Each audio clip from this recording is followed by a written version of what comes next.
लेकिन टैली में सबसे पहले आपको क्या करना है, कंपनी जो है वो बनानी है, यानी कि एक फाइल बनानी है और फिर उस कंपनी में आप पर्टिकुलर एंट्री करेंगे। लेकिन यहाँ पर जब हम कंपनी बनाएंगे तो उसमें कई सारी डिटेल जो है वो हम फिल करते हैं कंपनी बनाते समय, ठीक है। तो कंपनी बनाते कैसे हैं, तो सबसे पहले बात करते हैं। तो यहाँ पर जैसे ही अगर आप फर्स्ट टाइम टैली ओपन करेंगे तो सबसे पहले आपके सामने यही इंटरफेस होगा। क्यों? क्योंकि टैली प्राइम में जब तक कोई कंपनी ओपन नहीं होगी तब तक आगे आप कोई दूसरे ऑप्शन यूज ही नहीं कर सकते, मतलब उस पर काम ही नहीं कर सकते, ठीक है। तो यहाँ पर सबसे पहले हमें कंपनी क्रिएट करनी है, तो पहला इंटरफेस तो यही मिल जाएगा। और अगर आप में कंपनी एक आध पहले से बनी हुई है तो आप जो है यहाँ से उसको ओपन कर सकते हैं। बाकी कंपनी के लिए स्पेशली ऑप्शन यहाँ पर ऊपर आपको मिल जाएगा, ये देखिए कंपनी, जहाँ से हम बनाते हैं, डिलीट करते हैं, कोई एडिटिंग करनी हो या कंपनी से रिलेटेड जो भी वर्क करना होता है वो सारा हमको जो है इसी कंपनी वाले मेनू में ऑप्शन मिल जाते हैं, ठीक है। फिलहाल अभी तो हम यहाँ से ही कंपनी क्रिएट कर लेंगे, या आप देख रहे होंगे यहाँ पर ये क्रिएट कंपनी, ठीक है। बाकी सारी चीज़ें क्या हैं, सेलेक्ट कंपनी क्या होता है, ये सब हम अभी देखेंगे थोड़ी देर में। फिलहाल अभी सबसे पहले तो हमारा काम है कंपनी जो है क्रिएट करना, तो यहाँ से हम कंपनी जो है क्रिएट कर लेंगे। तो क्रिएट कंपनी पे यहाँ पर हम एंटर करेंगे और कुछ इस तरह से हमारे सामने यहाँ पर कंपनी क्रिएशन की विंडो होगी, जिसमें सबसे पहले कंपनी डेटा पाथ यानी कि जो आपकी कंपनी है ये बन रही है वो उसका एड्रेस क्या है। तो जैसे आपको पता है ना कि MS वर्ड में जब हम फाइल को सेव करते हैं तो वो पूछता है कि किस लोकेशन पर आपको फाइल रखनी है। तो वहाँ पर तो हम डायरेक्टली डेस्कटॉप या दिस PC में जाके D ड्राइव E ड्राइव कुछ भी सेलेक्ट करके वहाँ पर सेव कर देते हैं। लेकिन टैली की बात करें तो टैली में हमें इस तरह से लिखना होता है कि हम कौन से पाथ पर अपनी फाइल को रखना चाहते हैं, ठीक है। तो यहाँ पर C:/ यूजर वाले फोल्डर में, पब्लिक वाले फोल्डर में टैली प्राइम और डेटा वाले फोल्डर के अंदर हमारी ये कंपनी बनेगी, ठीक है। तो हमारी कंपनी कहाँ बन रही है ये आप ऊपर से देख सकते हैं। तो यहाँ पर आप चाहें तो कंपनी का जो पाथ है वो चेंज कर सकते हैं। अगर आप चाहते हैं C ड्राइव में नहीं बल्कि D या E ड्राइव में हमारी कंपनी का डेटा सेव हो तो वो भी आप कर सकते हैं। वो कैसे करेंगे तो वो हम आने वाले वीडियोस में देखेंगे, उसके लिए कोई दिक्कत वाली बात नहीं है, ठीक है। सारी चीज़ें देखेंगे एक एक चीज़, लेकिन अभी यहाँ पर इसको हम स्किप करते हैं, यानी जो एड्रेस डिफॉल्ट सेट है बस उसी को हम रहने देते हैं, ठीक है। तो यहाँ पर हमने एंटर किया और आगे आ गए। अब यहाँ पर हमें कंपनी नेम डालना है। कंपनी नेम यहाँ पर हम कुछ भी डाल सकते हैं, लेकिन एक्चुअल में जो रियल वर्क होता है उसमें कुछ इस तरह से लिखा जाता है। जैसे हमारी कंपनी मान लेते हैं इंस्टीट्यूट है UPCISS, तो यहाँ पर हम कुछ इस तरह से लिखेंगे UPCISS फाइनेंशियल ईयर हमारा जो भी है, ठीक है। मतलब 1 अप्रैल 2021 से स्टार्ट हो रहा है। अगर हम बिजनेस इस फाइनेंशियल ईयर में स्टार्ट कर रहे हैं तो 1 अप्रैल 2021 होगा, ठीक है। फाइनेंशियल ईयर क्या होता है अभी जस्ट हम देखेंगे। तो इस तरह से कंपनी जो है पूरा बनाई जाती है। लेकिन अभी यहाँ पर हम जो है डेमो के लिए बना रहे हैं, मतलब सिंपल सा आपको समझाने के लिए बताएंगे, तो इसलिए किसी भी नाम से बना लेते हैं। डेमो नाम से हमने एक कंपनी बना ली, ठीक है। फिर उसके बाद अगले नंबर पर है इसमें मेलिंग नेम। मेलिंग नेम क्या होता है, तो देखिए मेलिंग नेम का मतलब होता है कि अगर आपकी कंपनी का कोई दूसरा नाम भी है, या जैसे हम बोलते हैं निक नेम, ठीक है, वो भी यहाँ पर हम लिख सकते हैं। या फिर हम ऐसा कर सकते हैं, जैसे कंपनी नेम में हमने लिख दिया UPCISS, तो मेलिंग नेम में हम लिख सकते हैं UPCISS का पूरा नाम, ठीक है। मतलब उत्तर प्रदेश कंप्यूटर इंस्टीट्यूट सेवा समिति, इस तरह से पूरा नाम इसका जो है यहाँ पर हम लिख सकते हैं। तो मेलिंग नेम और कंपनी नेम लगभग दोनों चीज़ें सेम है, बस आप समझ गए होंगे। कंपनी नेम में हम वो रखेंगे जो हमारा ऑफिशियली नेम होगा, और मेलिंग नेम में उसका हम एक तरीके से निक नेम या शॉर्ट नेम या जो रखना चाहें रख सकते हैं। क्लियर है? या दोनों में सेम रखना चाहो आप सेम रख सकते हो, कोई दिक्कत नहीं। फिर बात करते हैं एड्रेस की, तो यहाँ पर जो है हम एड्रेस डालेंगे। तो ये सारी चीज़ें देखिए कंपलसरी नहीं है, लेकिन जब रियल वर्क होता है तो आपको पता है कि सारी चीज़ें कंपलसरी होती हैं। कंपलसरी का मतलब सारी चीज़ें डालनी होती है, तभी आपका जो बिल वगैरह प्रिंट होगा, रिपोर्ट्स जनरेट होंगी, वो उसमें एड्रेस वगैरह जो भी चीज़ें यहाँ से आप भरेंगे वो सारी चीज़ें वहाँ पर भी दिखाई देती हैं, ठीक है। तो इसलिए अभी यहाँ पर हम जो है सीख रहे हैं, तो चाहें तो एड्रेस को स्किप कर सकते हैं, लेकिन फिलहाल यहाँ पर छोटा सा डाल देते हैं UPCI कंप्यूटर एजुकेशन, और यहाँ पर हम एंटर करते हैं। फिर यहाँ पर हमें स्टेट सेलेक्ट करनी है। स्टेट ध्यान रखना है आपको सेलेक्ट करनी पड़ेगी, तभी आपकी जो आगे की रिपोर्ट्स वगैरह हैं वो सही से आ पाएंगी, ठीक है। तो यहाँ पर हमने सेलेक्ट कर लिया Uttar Pradesh. Country automatic set हो गई। पिन कोड, तो यहाँ पर हमने पिन कोड डाल दिया। Telephone number, mobile number, fax, email, website, ये सब आप चाहें तो स्किप कर सकते हैं, कोई दिक्कत नहीं, ठीक है। तो यहाँ पर फिलहाल अभी इसको हम छोड़ रहे हैं। इसमें क्या भरना है ये तो आपको पता चल ही गया होगा। एंटर करते हैं। फिर उसके बाद यहाँ पर पूछ रहा है फाइनेंशियल ईयर बिगिनिंग फ्रॉम। अब फाइनेंशियल ईयर क्या होता है इसको समझते हैं। तो देखिए फाइनेंशियल ईयर का मतलब ये होता है कि जो हम टैली में काम करते हैं, यानी जो अकाउंटिंग पीरियड होता है, तो वैसे हम लोगों के लिए जो नया साल स्टार्ट होता है, यानी कि जो हम लोगों के लिए न्यू ईयर स्टार्ट होता है वो 1 जनवरी से स्टार्ट होता है, ठीक है। मतलब न्यू ईयर हम 1 जनवरी को मानते हैं, और ईयर का लास्ट जो डेट होता है वो हम 31 दिसंबर मानते हैं, यानी 31 दिसंबर ये होता है हमारे लिए न्यू ईयर। ईयर और ये होता है ईयर का लास्ट डेट। क्लियर है। इसी तरह से हमारा जो अकाउंटिंग पीरियड होता है, जिसको हम अकाउंटिंग पीरियड या फिर फाइनेंशियल ईयर भी कहते हैं, हिंदी में इसको बोलते हैं वित्तीय वर्ष। ठीक है, तो ये जो हमारा होता है इसमें 1 अप्रैल से स्टार्ट होता है। ठीक है, 1 अप्रैल से और 31 मार्च तक, यानी 31/3 तक। अब रही बात ईयर की, तो ईयर आपका जो भी चल रहा हो, जैसे भी 2021 चल रहा है तो 2021 हो गया, और ये यहाँ पर क्या हो जाएगा आपको पता चल गया होगा, 2022 हो जाएगा। अगर हम अभी आज की डेट में यानी 27 अक्टूबर 2021 को बिजनेस स्टार्ट करेंगे तो इस कंडीशन में हमारा फाइनेंशियल ईयर जो होगा वो 1 अप्रैल लगेगा। समझ आई बात? कैसे लगेगा? जैसे अभी अगर आपसे हम ये पूछें कि अभी चल रहा है 2021 और 2021 का जो न्यू ईयर था, यानी कि जो न्यू ईयर की पहली डेट थी वो क्या थी, आप क्या बताएंगे? बिल्कुल सिंपल सी बात है कि आप 1 जनवरी 2021 बताएंगे कि नहीं बताएंगे? बिल्कुल बताएंगे। जबकि आज तो 27 अक्टूबर है, फिर भी अगर न्यू ईयर की पहली डेट होगी तो यही बताएंगे 1 जनवरी। बस वही उसी तरीके से यहाँ पर अकाउंटिंग पीरियड में अगर आज की डेट की बात करें तो आज तो 27 अक्टूबर यानी 27/10/21 ही है, ध्यान देना। लेकिन जो इसका फाइनेंशियल ईयर होगा वो 1 अप्रैल से स्टार्ट होगा, क्योंकि हमेशा अकाउंटिंग पीरियड यानी कि फाइनेंशियल ईयर 1 अप्रैल से स्टार्ट होता है, और ईयर वही जो उस जहाँ पर आप होंगे, यानी अगर 27 अक्टूबर की बात करें तो 2021 ही रहेगा। और अगर हम जनवरी की बात करें, यानी अगर हम या फरवरी की बात करें, मान लेते हैं 1 जनवरी 2022 की बात करें, ध्यान रखना 1 जनवरी 2022 को अगर हम अपना बिजनेस स्टार्ट कर रहे हैं तो इस कंडीशन में भी हमारा फाइनेंशियल ईयर 1 अप्रैल 2021 ही रहेगा। पता चल गया होगा क्यों? क्योंकि इसका जो फाइनेंशियल ईयर है वो 1 अप्रैल से स्टार्ट होगा और कहाँ तक जाएगा, 31/3/2022। तो ये वाली जो डेट है 1 जनवरी 2022, इन्हीं दोनों के बीच की डेट है कि नहीं है? तो अगर बीच की है तो फाइनेंशियल ईयर यही वाला होने वाला है। क्लियर है? तो आई थिंक फाइनेंशियल ईयर समझ आ गया होगा। कोई दिक्कत है तो कोई दिक्कत नहीं, आगे हम जब केस स्टडी 1 सॉल्व करेंगे तो ये सारी चीज़ें एक बार डिटेल में फिर से देखेंगे। तो अभी यहाँ पर हम फाइनेंशियल ईयर जो है वो 1/4/2021 सेलेक्ट कर लेते हैं। क्लियर है? एंटर किया। फिर नेक्स्ट डेट जो है वो है बुक्स बिगिनिंग फ्रॉम, यानी कि आपका बिजनेस कब से स्टार्ट हो रहा है, आप एंट्री कब करना जो है वो किस डेट से स्टार्ट करेंगे। तो यहाँ पर हम एंट्री करना स्टार्ट करेंगे। अगर हम मान लेते हैं 1/4 से ही बिजनेस स्टार्ट किया है, फाइनेंशियल ईयर भी 1/4 है और बिजनेस भी हमने 1/4 से स्टार्ट किया है, तो दोनों में सेम डेट रख सकते हैं। या फिर अगर हम आज की बात करें तो इसमें हम 27 अक्टूबर सेट कर सकते हैं, यानी कि हम आज से एंट्री करना स्टार्ट करेंगे। ठीक है, तो बुक्स बिगिनिंग फ्रॉम यानी कि एंट्री करना कब से स्टार्ट करें, तो यहाँ पर हम 27/10 इस तरह से सेट कर सकते हैं। क्लियर है? लेकिन यहाँ पर 27/10 जो है ये एक्सेप्ट नहीं करेगा। क्यों नहीं करेगा? तो देखिए, जैसा कि हमने बताया टैली प्राइम जो है ये एजुकेशनल वर्जन है, और एजुकेशनल वर्जन में हम जो है डेट नहीं चेंज कर सकते। मंथली कुछ डेटें चेंज कर सकते हैं, जैसे हर महीने की हम पहली तारीख और दूसरी तारीख और उस महीने की लास्ट डेट जो होती है, जैसे अगर 30 का महीना है तो 30 और अगर 31 का है तो 31, ये इतनी डेट हम सिर्फ चेंज कर सकते हैं, बाकी नहीं चेंज कर सकते। उसके लिए टैली प्राइम सॉफ्टवेयर को हमें परचेज करना पड़ेगा। ठीक है, तो फिलहाल यहाँ पर अभी इसको जो है हम 1 अप्रैल ही छोड़ देते हैं। ठीक है, यहाँ पर अभी हम डेमो के लिए काम कर रहे हैं तो कोई दिक्कत नहीं, तो इसको 1 अप्रैल ही रखते हैं। मान लेते हैं कि हमने 1 अप्रैल से एंट्री करना स्टार्ट की। ठीक है, तो इससे कोई दिक्कत नहीं होने वाली कि आज 27 तारीख है और 1 अप्रैल सेट कर रहे हैं, उससे कोई दिक्कत नहीं। ठीक है, तो यहाँ पर डेट का जो ध्यान है वो हमें जब एक्चुअल वर्क करते हैं तो वहाँ पर हमें डेट वगैरह का सारी चीज़ें अच्छे से ध्यान रखनी पड़ती हैं, लेकिन अभी यहाँ पर कोई दिक्कत नहीं है। ठीक है, बाकी चीज़ें हम आगे क्लियर कर लेंगे। तो यहाँ पर हम एंटर करेंगे, फिर उसके बाद यहाँ पर ये आगे पूछ रहा है बेसिक करेंसी सैम्बल, यानी कि हमारा करेंसी क्या है। तो यहाँ पर देखिए इंडियन रुपीज़ INR ये ऑटोमेटिक लग गया है। ठीक है, कोई दिक्कत नहीं।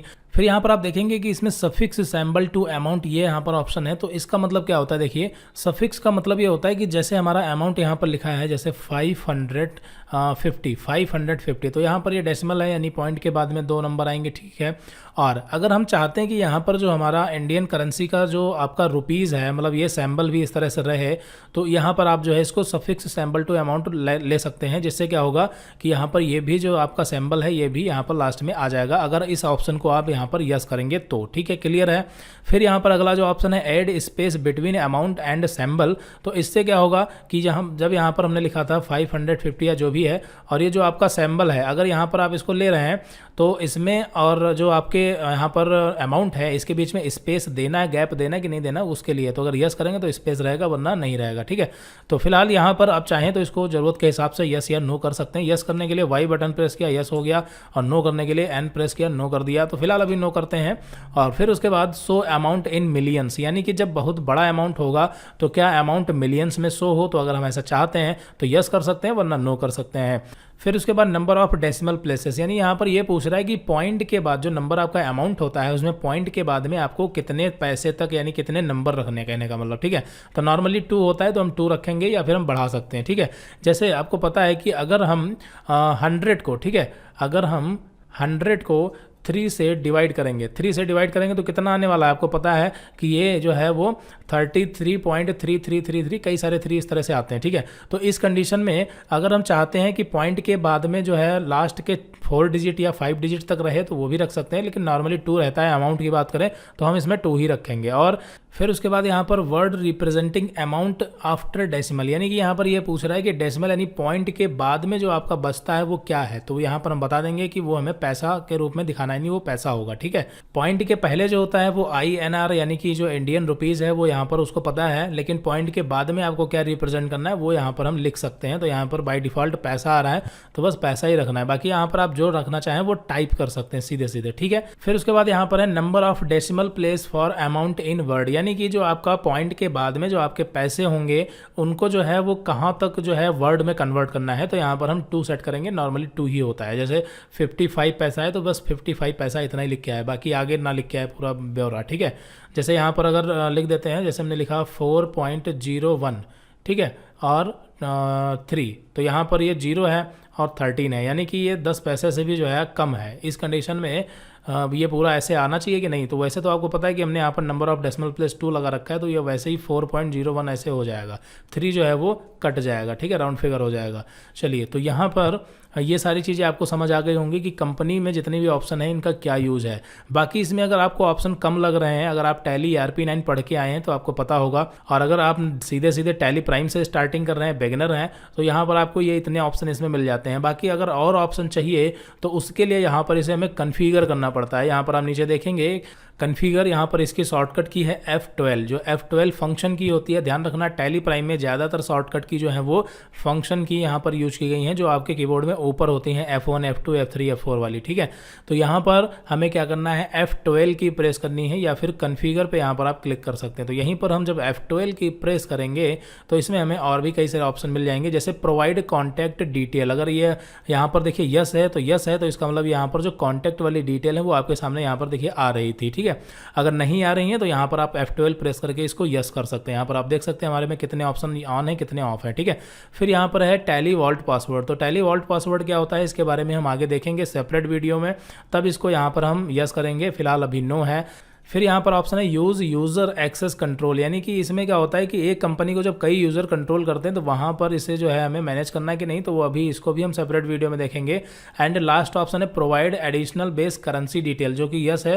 तो यहाँ पर ये जो नीचे आ रही थी ये करेंसी डिटेल ही आ रही थी, ठीक है। तो अगर ये करेंसी डिटेल आप में नहीं आ रही तो यहाँ से इसको जो है आप ऑन कर सकते हैं। देखिए यहाँ पर अगर इसको अभी हम नो कर दें, यहाँ पर इसको हमने कर दिया नो, तो यहाँ पर आप देखेंगे सिर्फ इतने ही ऑप्शन बचे हैं बेसिक वाले, ठीक है। और यहाँ पर अगर इसको भी नो कर देंगे कॉन्टैक्ट डिटेल को, तो यहाँ पर इसको पहले एक्सेप्ट करते हैं। एक्सेप्ट का मतलब ये होता है कि नीचे आते हैं और एंटर एक बार और करते हैं। तो ये देखिए बहुत ही, अब यहाँ पर आप देख सकते हैं ये बहुत ही कम ऑप्शन यहाँ पर रह गए हैं, ठीक है। तो ये चीज़ होती है। तो यहाँ पर आप ज़रूरत के हिसाब से, टैली प्राइम में ये खासियत है कि आपको जहाँ पर जितने ऑप्शन की ज़रूरत है उतने ऑप्शन आप ऑन या ऑफ कर सकते हैं, जबकि ये फीचर टैली ERP9 में नहीं था। कंपनी क्रिएट करते टाइम वहीं पर सारे ऑप्शन आपको मिल जाते थे, लेकिन यहाँ पर जितने ज़रूरत हैं आप खुद से ऑन या ऑफ कर सकते हैं। उसके लिए आपको यहाँ पर F12 यानी कि कन्फिगर में जाना है और जितने ऑप्शन चाहिए उसको यहाँ से आपको यस कर लेना। तो देखिए हमने वापस से इसको यस कर लिया है। और यहाँ पर कंपनी कैसे बनती है डिटेल में हमने बता दिया। डिटेल में इसलिए बताया है ताकि आगे आपको दिक्कत ना हो, और कभी दिक्कत हो कंपनी बनाने में तो आपको वापस आकर के इस वीडियो को देख लेना है, ठीक है। कंपनी कैसे बनती है आपको फिर से पता चल जाएगा। तो यहाँ पर कंपनी का पाथ हमने बताया, ठीक है, कि कहाँ कंपनी आपकी जा रही है, यानी कहाँ पर कंपनी जो है वो क्रिएट होगी, किस लोकेशन पर। फिर कंपनी नेम क्या है, मेलिंग नेम के बारे में, address, state, country, pin code सब पता है। करेंसी सिंबल के बारे में हमने डिटेल में एक एक करके बता दिया, और फाइनेंशियल ईयर को भी हमने डिटेल में समझा दिया है, ठीक है। तो यहाँ पर फाइनली कंपनी जो है वो हमने सारी डिटेल फिल कर दी है। लास्ट में जब हम एंटर करते हुए आएंगे, यानी लास्ट वाला जो हमारा है नंबर ऑफ डेसिमल प्लेस, इसमें सारा कुछ भरने के बाद एंटर करेंगे, तब यहाँ पर आपसे ये पूछेगा एक्सेप्ट करना है कि नहीं करना है, ठीक है। यहाँ पर आप देखेंगे एक्सेप्ट लिखा हुआ है और इसमें पूछ रहा है यस या फिर नो। इसका मतलब क्या है, तो देखिए जब यहाँ पर हम यहाँ पर एक्सेप्ट यानी कि यस करेंगे तब हमारी कंपनी क्रिएट होगी। अभी हमारी कंपनी क्रिएट नहीं हुई, हमने सिर्फ डिटेल भरी है, ठीक है। अगर हम कंप्यूटर बंद कर दें या इसको नो कर दें तो कंपनी क्रिएट नहीं होगी। क्लियर है? तो यहाँ पर हम क्या करेंगे, एंटर कर देंगे और एक्सेप्ट कर लेंगे। कैसे? यहाँ पर हमने एंटर किया और एक्सेप्ट कर लिया, मतलब सेव कर लिया, ठीक है। अब जैसे ही हमने कंपनी क्रिएट की है, कंपनी जस्ट क्रिएट करने के बाद तुरंत यहाँ पर हमारे सामने आ गया कि कंपनी क्रिएटेड सक्सेसफुली, एंड यहाँ पर ये बता रहा है कि आपको आपके बिजनेस के लिए जितने फीचर की जरूरत है उन्हें आप इनेबल कर लें, ठीक है। Enable the feature as per your business needs, यानी जितने जरूरत है आप यहाँ पर ऑन कर सकते हैं। तो जैसा कि हमने बताया कि टैली प्राइम एक काफ़ी पावरफुल सॉफ्टवेयर है जहाँ पर हम सर्विस ऑर्गेनाइजेशन हो, ट्रेडिंग ऑर्गेनाइजेशन हो, मैन्युफैक्चरिंग ऑर्गेनाइजेशन हो या फिर अकाउंटिंग से रिलेटेड हमें कोई भी काम अगर टैली प्राइम में करना है तो सारे फीचर मिल जाते हैं, ठीक है। लेकिन क्या है कि जिसका जो बिजनेस है वो अपने हिसाब से जो है फीचर ऑन कर ले, ठीक है। तो वही चीज़ है। तो यहाँ पर कंपनी क्रिएट करने के बाद तुरंत ये ऑप्शन हमें मिल जाता है। तो हम यहाँ पर क्या करेंगे, हमें जितने ऑप्शन की जरूरत है उतने ऑन कर लेंगे। अब जितने ऑप्शन की जरूरत है इसका क्या मतलब, अब ऑप्शन के बारे में भी तो पता होना चाहिए कि कौन सा फीचर किस ऑर्गेनाइजेशन में यूज करते हैं, तो वो तो हम आने वाले वीडियोस में देखेंगे ही, ठीक है। फिलहाल यहाँ पर कुछ चीज़ें अभी आपको हम जो है कॉमन वाली हैं वो हम बता देते हैं कि क्या क्या अभी आपको ऑन रखना है, ठीक है। तो एक तो मेंटेन अकाउंट, ये वाला ऑप्शन आपको यस रखना है, ठीक है। इससे क्या होगा, इससे सर्विस ऑर्गेनाइजेशन में मतलब अकाउंट को मेंटेन करने के लिए ये ऑप्शन हमेशा यस रहता है। हो गया। फिर इनेबल बिल वाइज एंट्री, इसको भी जो है हमें यस रखना है। दोनों ऑप्शन यहाँ पर यस रखने हैं। क्लियर होगा? यहाँ पर ये आपको दो ऑप्शन देख लीजिए, maintain account and enable bill wise detail, ये दोनों ऑप्शन आपको यस कर लेने हैं। फिर मेंटेन इन्वेंट्री, इसे आप जो है नो कर सकते हैं, ये इन्वेंट्री के लिए होता है। तो अभी तो हम सर्विस ऑर्गेनाइजेशन देखेंगे तो इसकी हमें जरूरत नहीं है, तो ये हमने नो कर दिया। यहाँ पर आप देखेंगे कि ये फीचर जो है ये अकाउंटिंग से रिलेटेड है, ये इन्वेंट्री से रिलेटेड है और ये टैक्सेशन सिस्टम है, ठीक है। तो अभी हमें टैक्स से भी मतलब नहीं है क्योंकि हम जीएसटी पढ़ेंगे, लेकिन अभी नहीं, केस स्टडी 2 में पढ़ेंगे, तो इसको भी हम नो कर देंगे, ठीक है। टैक्सेशन से रिलेटेड भी हमने नो कर दिया और इन्वेंट्री से रिलेटेड भी सारे ऑप्शन नो कर दिए। यहाँ पर अकाउंटिंग में हम सिर्फ जो है अभी मेंटेन अकाउंट्स और इनेबल बिल वाइज एंट्री, इन दो ऑप्शन को यस करेंगे।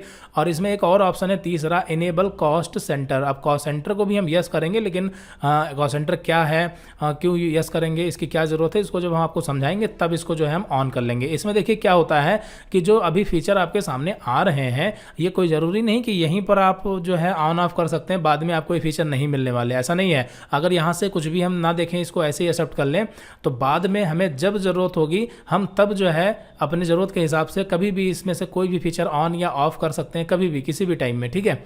तो फिलहाल आपको पता चल गया होगा कि हम कभी भी इन फीचर को ऑन या ऑफ कर सकते हैं। तो फिलहाल अभी यहाँ पर हम दो ऑप्शन को यस करते हैं, बाकी नो रखते हैं। फिर यहाँ पर आप देखेंगे इसमें है ऑनलाइन एक्सेस, यानी कि अगर आपका टैली जो है वो परचेज्ड वर्जन है तो उस कंडीशन में आप यहाँ से ऑनलाइन एक्सेस भी ले सकते हैं, जिससे आप अपने ब्राउजर में या मोबाइल में भी टैली की रिपोर्ट्स वगैरह देख सकते हैं। तो इसको जो है आप यस या नो कर सकते हैं ज़रूरत के हिसाब से। फिलहाल यहाँ पर नो करते हैं क्योंकि ये परचेज वर्जन ही नहीं है।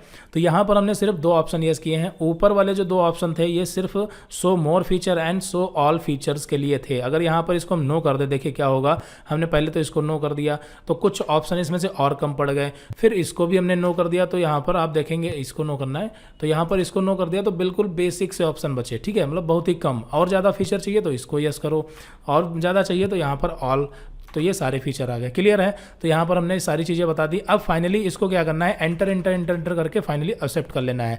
एक्सेप्ट करने की शॉर्टकट की भी होती है, ध्यान रखना क्या होती है, देखिए Ctrl+C+A, कंट्रोल ए। नॉर्मली कंट्रोल ए से अगर हम MS वर्ड एक्सेल की बात करें तो वहाँ पर कंट्रोल ए से सेलेक्ट ऑल की शॉर्ट की होती है, लेकिन यहाँ पर कंट्रोल ए जो है वो एक्सेप्ट की शॉर्ट की है, ठीक है। तो यहाँ पर हमें क्या करना है, अगर हम एंटर एंटर, देखिए अभी नॉर्मली क्या होगा कि एंटर एंटर करते हुए यहाँ पर ऐसे ऐसे जाएंगे, फिर ऊपर से लास्ट में जब यहाँ पर हम होंगे तब हमारे सामने एक्सेप्ट वाला विंडो आएगा, ठीक है, यानी एक्सेप्ट का ऑप्शन आएगा। तो हम सीधे, अगर हमें आगे कोई चेंजेस ही नहीं करने, जितना सामने दिख रहा है बस ओके है, तो सीधे कीबोर्ड से कंट्रोल ए बटन प्रेस कर देंगे और ये एक्सेप्ट हो जाएगा। क्लियर है? तो यहाँ पर फाइनली हमने देखा कि कंपनी जो है वो कैसे क्रिएट करते हैं, फीचर कैसे ऑन ऑफ करते हैं, ये सारी चीज़ें देखी। अब यहाँ पर देखिए कंपनी जो हमारी है वो बन चुकी है। यहाँ पर आप देखेंगे नेम ऑफ कंपनी डेमो, और इसमें नो वाउचर एंट्री, यानी कोई एंट्री इसमें नहीं है। और ऊपर देख सकते हैं करंट पीरियड क्या है, 1 अप्रैल से 31 मार्च 2022 यानी फाइनेंशियल ईयर है। और करंट डेट क्या है, तो 1 अप्रैल है। वैसे तो आज 27 अक्टूबर है, आप देख सकते हैं, लेकिन हमने जो कंपनी बनाई है उसमें तो हमने बुक्स बिगिनिंग फ्रॉम की डेट 1 अप्रैल ही सेट की है ना, तो वो चीज़ यहाँ पर दिखा रही। तो ये चीज़ ध्यान रखनी है, करंट पीरियड हमारा क्या है और करंट डेट क्या है। फिर नेम ऑफ कंपनी कौन सी ओपन है, उसमें एंट्री है नहीं है, ये सारी डिटेल यहाँ पर आपको मिल जाती है। फिर ये गेटवे ऑफ टैली है, तो इसके बारे में तो हम जो है अगली वीडियो में देखेंगे। अभी यहाँ पर कुछ चीज़ें और हैं, जैसे अभी अगर हमको एक और कंपनी बनानी है, मान लेते हैं कि एक साथ हम 2-3 बिजनेस को जो है हैंडल करते हैं, तो 2-3 बिजनेस हैंडल करते हैं तो फिर हमें 2-3 कंपनियां बनानी पड़ेंगी, ठीक है। तो यहाँ पर कंपनी में जाएंगे और क्रिएट करेंगे, क्लियर है। कंपनी में जा करके यहाँ से हम सीधे जो है कंपनी फिर से क्रिएट कर सकते हैं, जितनी बार जरूरत हो, जितनी कंपनी बनानी हो। तो यहाँ पर हम एक सॉफ्टवेयर से कई सारे बिजनेस को हैंडल कर सकते हैं, अलग अलग कंपनी बना करके, ठीक है। तो यहाँ पर आप देखेंगे कंपनी क्रिएशन की विंडो आ गई और इसमें आप यहाँ पर कंपनी फिर से जो है क्रिएट कर सकते हैं सारी डिटेल भरने के बाद, ठीक है। चलिए वापस आते हैं। देखिए टैली में वापस कैसे आना है, तो यहाँ पर हम चले तो गए कंपनी में जाके, यहाँ पर क्रिएट में गए थे, लेकिन यहाँ से बैक जाना है। तो बैक जाने वाला इसमें कोई ऐसा ऑप्शन तो है नहीं, दिख नहीं रहा। तो यहाँ पर कीबोर्ड में आपको एक बटन मिलेगी ESC, ठीक है, ESC स्केप बटन। ये इंपॉर्टेंट बटन है क्योंकि टैली प्राइम में इसका ज़्यादा यूज होता है, टैली प्राइम हो या टैली ERP हो, ठीक है। तो यहाँ पर हम बैक जाने के लिए ESC बटन का इस्तेमाल करते हैं। देखिए ESC हमने एक बार प्रेस किया तो यहाँ पर आप देखेंगे यहाँ पर ये ऑप्शन आ गया क्विट करने का, यानी बाहर जाने के लिए। तो हम चाहें तो एक बार जो है एस्केप और दबा देंगे तो हम बिल्कुल बाहर आ जाएंगे, या फिर एंटर कर देंगे तब भी बाहर आ जाएंगे। तो फिलहाल तो हम एक बार और एस्केप बटन प्रेस करते हैं, देखिए बाहर आ गए। देखिए फिर से चलते हैं, कंपनी में गए और क्रिएट में गए और वापस आना है तो सीधे फिर से हमने एस्केप बटन एक बार प्रेस किया, 2 बार प्रेस किया और वापस आ गए, क्लियर है। तो इसको थोड़ा सा आपको जो है प्रैक्टिस करनी पड़ेगी। एस्केप बटन और जो कीबोर्ड में फंक्शन की होती हैं F1 F2 F12 तक, वो सारी इंपॉर्टेंट हैं क्योंकि इसमें यूज होंगे, ठीक है। और अगर आपके पास लैपटॉप है, उसमें लैपटॉप का जो कीबोर्ड है वो ज़्यादा बढ़िया जो है वर्क नहीं करता, तो हमारी रिकमेंडेशन यही है कि आप एक जो है 200-250 रुपये का कीबोर्ड एक नया मिलेगा, अलग से आप लगा लें अगर लैपटॉप है। बाकी डेस्कटॉप में तो आपके पास होगा ही कीबोर्ड, ठीक है। तो यहाँ पर कंपनी कैसे क्रिएट करते हैं पता चल गया। अगर कंपनी में कोई एडिटिंग करनी है तो सिंपली आप कंपनी में जा करके अल्टर में जाएंगे। कहाँ जाएंगे? अल्टर में जाएंगे और अल्टरेशन कर सकते हैं। कैसे? देखिए कंपनी में गए और अल्टर में गए, तो जो कंपनी में जाके हम अल्टर में जाएंगे तो सीधे हमारी कंपनी अल्टरेशन मोड में आ जाएगी। ऊपर यहाँ पर आप देख सकते हैं क्या लिख के आ रहा है, कंपनी अल्टरेशन, यहां पर आप देखेंगे, ठीक है। तो कंपनी अल्टरेशन मोड में है और अभी हमारे में एक ही कंपनी बनी थी, इसलिए सीधे कंपनी जो है वो अल्टरेशन मोड में आ गई। जैसे ही हमने यहां पर क्लिक किया था, देखिए कंपनी में गए, अल्टर में गए, तो एक ही कंपनी है इसलिए सीधे अल्टर मोड में आ गई। लेकिन अगर 2-3 कंपनी बनी होती तो वो पूछता कि किस कंपनी को अल्टर करना है, फिर उसको हमें सेलेक्ट करना पड़ता। सेलेक्ट करने का मतलब उस कंपनी पे एंटर बटन दबानी होती, ठीक है। फिलहाल यहाँ पर अब आप चाहें तो इसमें कोई चेंजेस कर सकते हैं। जैसे यहाँ पर हम अगर अपनी वेबसाइट लिखना चाहें तो सीधे यहाँ पर माउस से क्लिक करके डायरेक्ट आ सकते हैं, कोई जरूरी नहीं कि एंटर करते हुए आए, माउस से क्लिक करके आ सकते हैं और यहाँ पर हम अपनी जो वेबसाइट है वो यहाँ पर लिख सकते हैं। तो यहाँ पर हमने अपनी वेबसाइट जो है यहाँ पर डाल दी और डालने के बाद आपको पता है कि हमें एंटर करते हुए लास्ट में आ जाना है। लेकिन अगर हमें बस इतना ही मतलब जो सामने है सब सही है तो सीधे हमने बताया था शॉर्टकट की Ctrl+A बटन प्रेस करेंगे और ये एक्सेप्ट हो जाएगी। तो कंपनी हमारी जो है वो अल्टर हो चुकी है, यानी एडिट हो चुकी है, उसमें हमने अपनी वेबसाइट डाल दी थी, क्लियर है। तो कंपनी क्रिएट कैसे करेंगे, अल्टर कैसे करेंगे, पता चल गया। फिर उसके बाद तीसरे नंबर पर हम बात करते हैं शट कंपनी की, SHUT यानी कि शट डाउन करने की। तो अभी कंपनी जो हमारी है वो करंट टाइम में डेमो वाली ओपन है। ध्यान रखना हमारी कंपनी क्या है, ओपन है, कोई भी छेड़खानी इसके साथ कर सकता है अगर पासवर्ड वगैरह नहीं लगा रखा है। पासवर्ड कैसे लगाएंगे तो वो तो हमने बताया, सेपरेट वीडियो में देखेंगे। फिलहाल कंपनी हमें क्या करनी है, बंद करनी है। तो कंपनी में जाके इसको हम कर देंगे शट कंपनी। अब ये पूछेगा कौन सी कंपनी, तो एक ही है, तो बस इसको एंटर कर दिया और ये कंपनी हमारी बंद हो गई, क्लियर है। तो देखिए जब कंपनी हमारी बंद है यानी करंट टाइम में टैली प्राइम सॉफ्टवेयर में कोई भी कंपनी ओपन नहीं है, कोई भी नहीं ओपन। इसका क्या मतलब, हमने एक ही कंपनी बनाई और उसको भी कर दिया बंद, तो कोई भी नहीं ओपन है ना। तो ये जब तक कंपनी नहीं ओपन होगी तब तक आप इसके आगे पीछे नहीं जा सकते। या तो आप नई कंपनी यहाँ से क्रिएट करें जैसा कि अभी थोड़ी देर पहले हमने किया था, या फिर एक कंपनी आपके यहाँ पर दिखा रहा है कि ऑलरेडी बनी है, इसको आप जो है ओपन करें, ठीक है। तो यहाँ पर हम इसको कर लेंगे सेलेक्ट। यहाँ पर कंपनी को ओपन करना यानी कि सेलेक्ट करना बोलते हैं, ठीक है। यानी सेलेक्ट कंपनी में जाके कंपनी को ओपन करते हैं, क्लियर हो गया। तो यहाँ पर देखिए अभी करंट टाइम में डेमो वाली कंपनी देखिए फिर से ऑन हो गई यानी ओपन हो गई। और अगर मान लेते हैं 2-4 कंपनियां और बना रखी हैं इसी तरह से और उसमें से कोई और कंपनी दूसरी किसी नाम से है उसको ओपन करना है, तो आप कंपनी में जाके यहाँ से सेलेक्ट में जाएंगे और शॉर्टकट की आप सबके सामने लिखी देख सकते हैं। शॉर्टकट की हमें बताने की जरूरत नहीं है, ठीक है, आप खुद से देख सकते हैं। तो शॉर्ट की क्या है इसकी, देखिए सेलेक्ट कंपनी की Alt F3, इसको यहाँ पर आप प्रेस करेंगे और आप जो है कंपनी को सेलेक्ट कर सकते हैं यानी कि ओपन कर सकते हैं, क्लियर है। तो कंपनी यहाँ पर, तो यहाँ पर अभी तक हम समझ चुके हैं कि कंपनी क्रिएट कैसे करेंगे, अल्टर कैसे करेंगे, शट कैसे करेंगे यानी बंद कैसे करेंगे और वापस ओपन कैसे करेंगे। तो ये सारी चीजें यहाँ पर हमने कंपनी के बारे में डिटेल में इस वीडियो में पूरा कवर किया है। और बाकी यहाँ पर अब हम अगले वीडियो में जो है आपको बताएंगे कि इस कंपनी में जो हमारी एक्सरसाइज थी इसकी एंट्री कैसे करनी है, ठीक है।